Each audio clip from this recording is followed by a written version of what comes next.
Pour quelles raisons investir dans un fonds Evergreen? Voilà le sujet qui va nous animer à présent dans Enjeu Patrimoine. Et pour en parler, nous avons le plaisir d'accueillir deux experts du sujet. Nous sommes tout d'abord accompagnés par Johan Derbyshire. Bonjour Johan. Bonjour Nicolas. Merci d'être avec nous. Vous êtes responsable des investissements chez Cara Capital. Et on a le plaisir d'être accompagné également par Estelle Dola. Bonjour Estelle. Bonjour Nicolas. Vous êtes CEO et cofondatrice de Private Corner. Première question pour vous Estelle, en lien avec l'actualité aux États-Unis, les inquiétudes qu'il peut y avoir sur les fonds de dette privée, notamment en matière de liquidité vis-à-vis d'une clientèle retail qui, face à plusieurs éléments, plusieurs points d'alerte, a souhaité faire sortir une partie de ces investissements de fonds de dette privée qui ont été obligés de bloquer les investissements. On voit quand même plusieurs questionnements sur est-ce que ça peut arriver en Europe demain. Les réponses sont plutôt non, mais je voulais avoir votre avis sur le sujet. Alors, j'allais dire plutôt oui. Plutôt oui, d'accord, ok. Mais assez logiquement, puisque l'Evergreen, il ne faut pas oublier que c'est une manière de faire du non-côté. Et nous, on est convaincus que c'est une manière qui doit coexister avec les fonds fermés. D'accord. Les Evergreen, on précise quand même pour ceux qui nous écoutent. Ce sont des fonds qui n'ont pas de fin, contrairement aux fonds fermés qui, historiquement, ont une période de levée qui est déterminée, ont une fin qui est aussi plus ou moins connue, qui vont déployer pendant un laps de temps donné, créer de la valeur, céder les sociétés, liquider les fonds. Là où l'Evergreen, on est plus sur une logique de stock par opposition à des flux. Et donc, effectivement, l'Evergreen, c'est un moyen de rendre le non-côté accessible pour des clients privés. Donc, on vient faciliter l'accès, mais à aucun moment, on vient le rendre liquide. D'accord, parce que, intrinsèquement, on est illiquide en dessous. Donc, forcément... Donc, Evergreen n'est pas un fonds liquide? Absolument pas. D'accord. Pourtant, c'est vendu comme tel, parfois. Tout à fait, et c'est le problème. En fait, c'est un fonds sur lequel il y a la possibilité d'avoir une liquidité, mais dans des modalités très encadrées. Donc ça, il faut bien l'avoir intégré au moment où on va le conseiller à son client, ou à contrario, où quand on est client, on vient investir dans ce fonds-là. Il y a toujours une logique de placement à long terme. Il ne faut pas prendre ça comme un outil de placement de sa trésorerie qu'on va pouvoir récupérer quand on a décidé de le récupérer.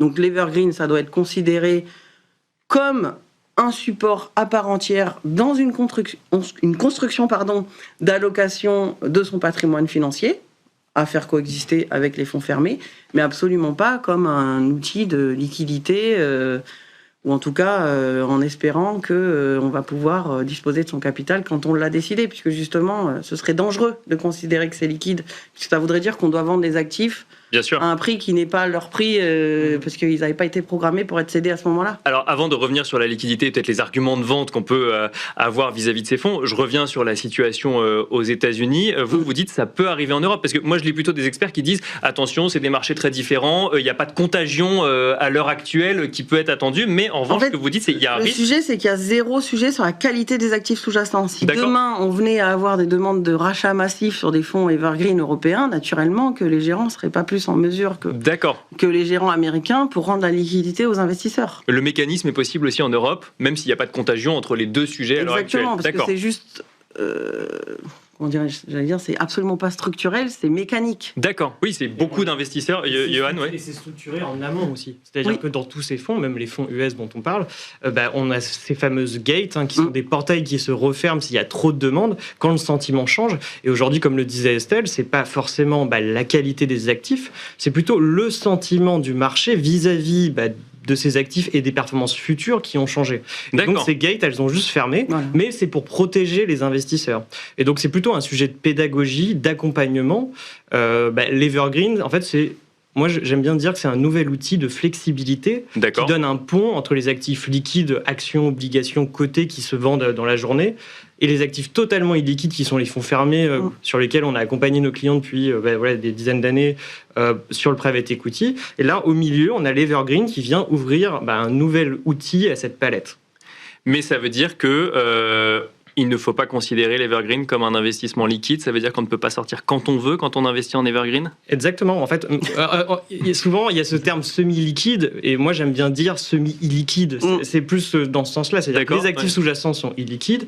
Par contre, on vient structurer d'une nouvelle manière une allocation pour le client avec des mécanismes qui viennent, en fait, le protéger aussi et lui offrir une certaine flexibilité. Par contre, les horizons d'investissement, on dit qu'ils sont evergreen, evergreen, donc qui sont très long terme, on peut se dire qu'il faut rester au minimum 5 à 10 ans dans tous les cas. D'accord. La différence, par contre, il y a des différences fondamentales entre l'expérience client qu'il avait, le client en faisant un fonds fermé, et l'Evergreen, plutôt sur l'allocation, la vélocité du capital, parce que là, sur l'Evergreen, dès le premier jour, il va être investi à 100%, ce qui n'était pas le cas historiquement.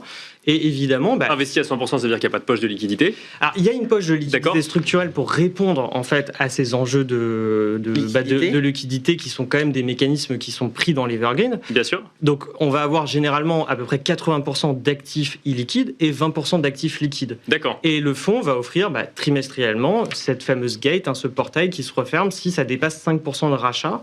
Alors après, aux États-Unis, c'est généralement des très gros fonds qu'on voit. Par exemple, si on prend le cas de... Qui sont beaucoup plus anciens que les nôtres. Qui sont beaucoup plus anciens et peut-être aussi que les clients sont pas exactement les mêmes aujourd'hui. Si on compare, par exemple, les fonds de dette privée, les fonds de dette privée US, c'est des très très gros véhicules. Si on prend Blackstone, c'est 40 milliards d'actifs. Si on prend le levier à l'intérieur, c'est beaucoup plus.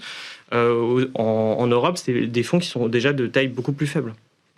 Estelle Delat, je reviens sur ce sujet, liquidité, retailisation, c'est pas comme ça qu'il faut réfléchir, parce que moi je me pose quand même la question, parce que j'ai entendu un certain nombre de professionnels me parler de la nécessité de rendre le private equity au sens large, donc le non-coté liquide pour pouvoir le mettre dans des contrats d'assurance vie ou dans des fonds evergreen ou autres. C'est pas comme ça qu'il faut prendre l'investissement quand on le conseille à un client, quand on est client aujourd'hui, il faut partir du principe que même si on essaye potentiellement de le rendre un peu plus liquide, ça reste illiquide. Accessible. À aucun moment on le rend liquide. Et le vrai risque, c'est de le vendre comme quelque chose de liquide.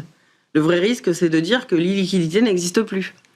Parce qu'en fait, l'idée, c'est vraiment de se dire, il faut intégrer, en tout cas nous, on considère le non-coté comme devant faire partie intégrante de toute diversification d'un patrimoine financier.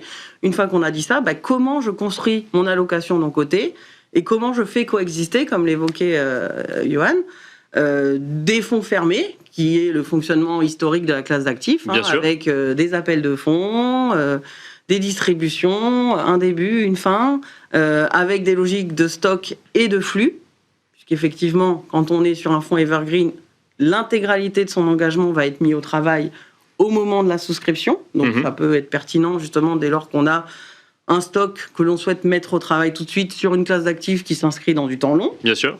Et qu'on va faire coexister avec des fonds fermés, plus traditionnels, où on ne va pas dénaturer d'une certaine manière le fonctionnement historique de la classe d'actifs. Si on le dénature, ça veut dire que la performance, elle ne sera pas au rendez-vous. Exactement. Parce que sinon... En fait, dénaturer, ça veut dire... le rendre totalement liquide, avec aucune... Là, le fait qu'on ait ces mécanismes qui se ferment aux États-Unis, c'est justement pour assurer que cette performance, elle soit durable dans le temps. Si on n'avait pas ces mécanismes, on aurait... contraindrait les gérants à faire des choses qui s'inscrivent pas à vendre un actif trop rapidement pour assurer la liquidité. Avec des cotes, etc. Concrètement, du coup, pour quelles raisons on fait de l'Evergreen, Johan Derbyshire, et surtout comment est-ce qu'on l'intègre dans une allocation patrimoniale aujourd'hui, aux côtés d'autres investissements en non-coté ? La question aujourd'hui qu'on se pose, c'est plutôt la stratégie patrimoniale sur la liquidité. Et en fait, on revient au même sujet, c'est pourquoi avoir un conseiller en gestion de patrimoine, pourquoi avoir un family office ? C'est tout d'abord pour faire une analyse globale de tous les besoins du client et donc après allouer une poche en non-coté. Et ce que je disais, c'est que l'Evergreen, c'est un nouvel outil dans la palette du non-coté. Et donc, on va l'utiliser, une fois qu'on a fait cette analyse, on va l'utiliser comme un outil qui va permettre d'investir une partie peut-être un peu plus rapidement. D'accord. Et ça va permettre aussi... Un peu plus rapidement qu'un fonds fermé, par exemple. Qu'un fonds fermé qui va prendre 4 Donc c'est ça l'argument. C'est ça l'argument. Il y a d'autres arguments. C'est par exemple, ça permet aussi d'avoir une visibilité plus forte sur le portefeuille quand vous l'achetez. Ça, c'est un argument. C'est-à-dire que quand vous achetez un fonds fermé, vous achetez souvent un historique de performance et peut-être une ou deux sociétés qui sont déjà investies par le fonds, mais généralement... Et une confiance dans les gérants. Et une confiance dans les gérants. Là, sur un fonds Evergreen, vous avez normalement déjà un inventaire qui est donné. Donc déjà, vous savez ce que vous achetez.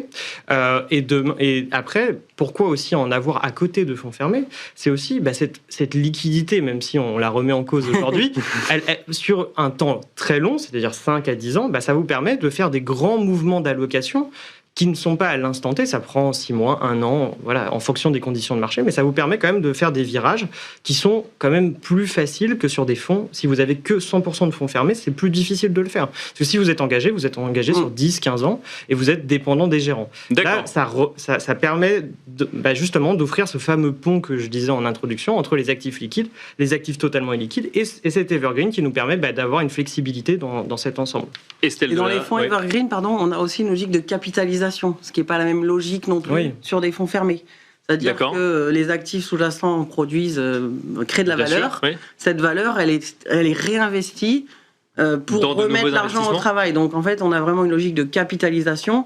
Là où, et ça revient toujours à ces stocks et ces flux, mais là où sur les fonds fermés, on a une logique de création de valeur et ensuite de cristallisation de cette valeur et de restitution des sommes qui ont été déployées aux investisseurs qui devront être ensuite remises au travail pour justement avoir cette logique de construction de portefeuille. Donc c'est vraiment quelque chose de complexe. D'accord. Raison de plus pour se faire accompagner par un professionnel pour le faire, pour justement bien faire coexister ces deux outils, parce que c'est vraiment comme ça qu'il faut l'intégrer, dans l'intérêt du client final avant tout, parce que l'enjeu et la responsabilité collective, c'est d'arriver à faire du non-côté une classe d'actifs à part entière dans le patrimoine des clients privés. Donc bien leur expliquer pourquoi, comment, et anticiper justement les mouvements pour pas qu'il y ait ce sentiment de panique qu'on est en train d'observer aujourd'hui.